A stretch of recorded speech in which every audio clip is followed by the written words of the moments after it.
क्या एक जंगल में दो शेर रह सकते हैं? आपने कहानी तो सुनी होगी, लेकिन राजनीतिक के जंगल की जब बात की जाए तो क्या वाकई में ये कहानी संभव है? हम किस शेर की बात कर रहे हैं, कौन से वो दो शेर हैं, आपको बताएंगे सब कुछ डिटेल में इस वीडियो में, इसलिए बने रहेगा आखिर तक हमारे साथ। नमस्कार, मैं हूं चेतना शर्मा। आप देखना शुरू कर चुके हैं संवाद भारत का भारत के लिए, और इस कहानी को अच्छे से डिटेल में समझाएंगे हमारे editor in chief Varun Bhansali ji. तो वरुण सर, जिस कहानी की मैं बात कर रही हूँ वो कहानी सभी को पता है, ये पूर्वी राजस्थान की कहानी है। और ये दो जो शेर हैं वो मीणा समाज के हैं, एक है किरोड़ी लाल मीणा और एक दूसरे जो हैं वो है नरेश मीणा। वो चाहते हैं राजनीति करना, लेकिन राजनीति कहाँ से करें, कैसे करें, शायद ऐसा लग रहा है उनको समझ नहीं आ रहा है। कभी वो पायलट समर्थकों के रूप में बोलते हैं, कभी वो किरोड़ी लाल मीणा जी के समर्थकों के रूप में बोलते हैं, और अभी जो हाल ही में उन्होंने अपने हालात बना लिए हैं। क्या लगता है आपको, वो खुद की मुंह से ये जो कहानी है बूढ़े शेर और जवान शेर की, वो कई जगह कई चैनलों पर सुना चुके हैं। क्या लगता है कि क्या वाकई में ये मुकाबला है बूढ़ा शेर वर्सेस जवान शेर टाइप? देखिए, मुझे लगता है कि नरेश मीणा ने जो ये कहानी सुनाई और कई मंचों पे कई जगहों पर सुनाई कि एक बूढ़ा शेर था, उनकी एक बूढ़ी शेरनी थी, उनको बच्चे भी नहीं थे। एक शेर शिष्य को अपने शेर अध्यापक के बारे में ऐसी बात नहीं करनी चाहिए। एग्जैक्टली। और कहीं ना कहीं दोनों जो शेर हैं वो दोनों पीड़ितों की पीड़ा हरने वाले हैं, पीड़ितों की पीड़ा खत्म करने वाले हैं, सत्ताओं से लड़ने वाले हैं, अधिकारों के लिए, हकों के लिए लड़ने वाले हैं। इसलिए नरेश मीणा और किरोड़ी लाल मीणा के बीच की ये खींचतान बंद होनी चाहिए।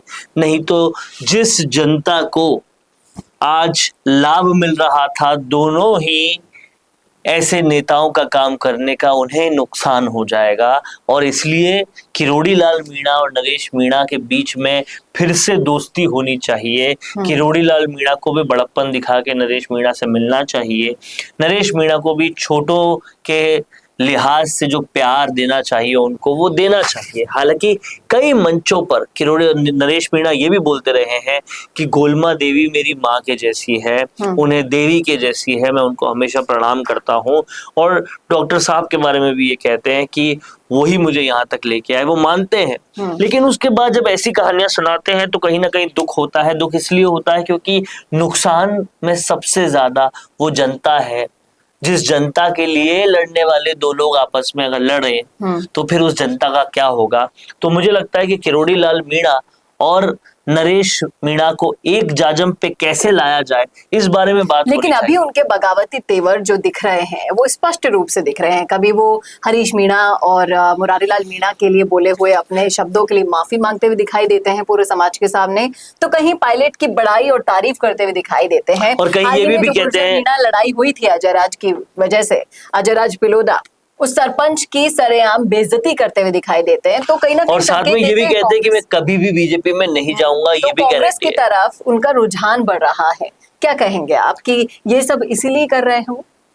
देखिए, अगर किसी राजनीतिक लाभ की वजह से अपने गुरु का नाम खराब किया जाए तो मैं उसे ठीक नहीं मानता। और राजनीतिक लाभ से आगे बात यह है कि ईस्टर्न राजस्थान का जो मीणा समाज है उसका फायदा किसमें है, उन पीड़ितों का फायदा किसमें है जिनको सालों साल से पानी नहीं मिल रहा, जिनकी समस्याएं दूर नहीं हो रही, उनका फायदा है नरेश मीणा और किरोड़ी लाल मीणा का एक जाजम पे आने में और उन दोनों के बीच में जो डिफरेंसेस हो रहे हैं उन डिफरेंसेस को खत्म करने में।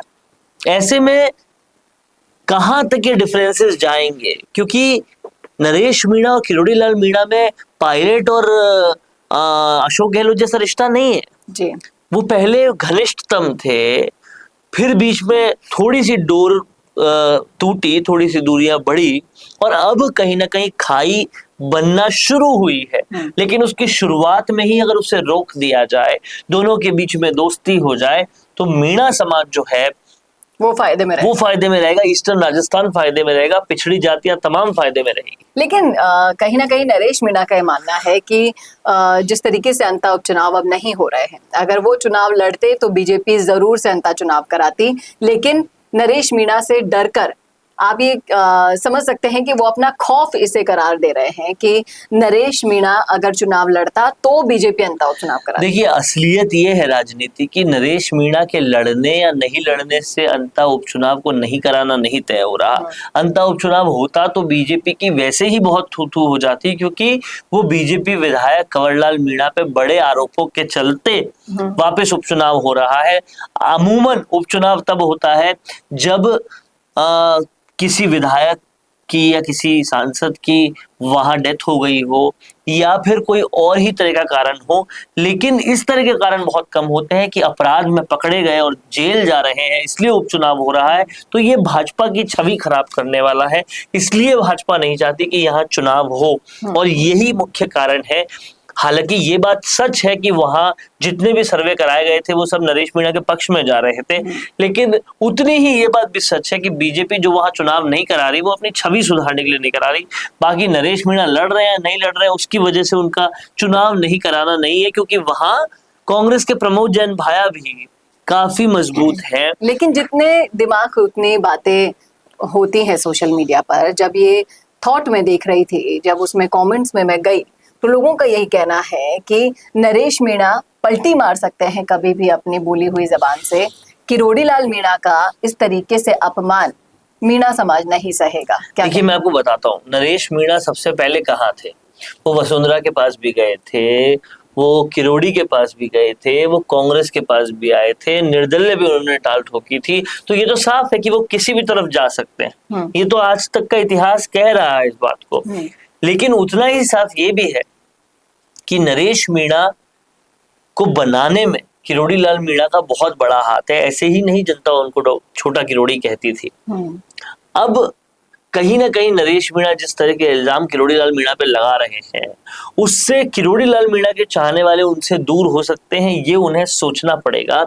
और कहीं ना कहीं उपचुनाव अगर होता है तो देखिए, मान लीजिए अगर वो कांग्रेस भी ज्वाइन कर लेते हैं तो कांग्रेस में भी 2 फाड़ 3 फाड़ 4 फाड़ हो जाएंगे, क्योंकि वहां प्रमोद जैन भाया जो है वो पूरी तरह से नरेश मीणा से दुश्मनी मोल लिए हुए है और दोनों में बहुत ज्यादा दुश्मनी है।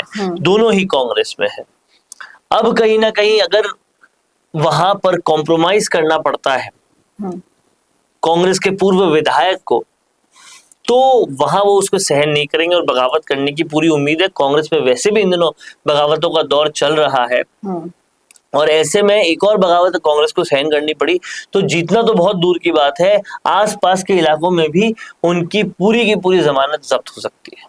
देखना वाकई में दिलचस्प होगा कि जिस तरीके से किरोड़ी वर्सेस छोटा किरोड़ी, यानी कि किरोड़ी वर्सेस नरेश मीणा राजस्थान की राजनीति होती जा रही है, वो आगे बढ़ती है या फिर समझदारी दिखाते हुए इसे सही समय पर रोककर दोनों नेता अपनी अपनी पार्टी को फायदा पहुंचाने में सक्सेसफुल रहते हैं। क्या कहते हैं आप इस मुद्दे पर? रखिए राय कमेंट बॉक्स में।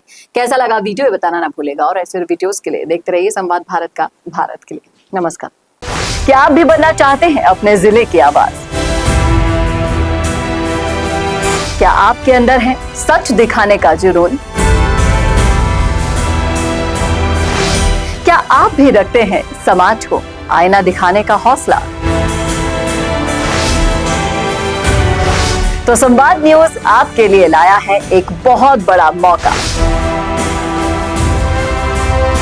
जी हां, अगर आप भी बनना चाहते हैं अपने जिले की आवाज और कमाना चाहते हैं पत्रकारिता की दुनिया में अपना खुद का नाम, तो जुड़िए संवाद न्यूज से, जहां 4.5 लाख सब्सक्राइबर से भी ज्यादा का हमारा परिवार है और 10 करोड़ से भी ज्यादा व्यूज है। तो सोच कर रहें, नीचे दिए गए नंबर्स पर आज ही कॉन्टैक्ट करें।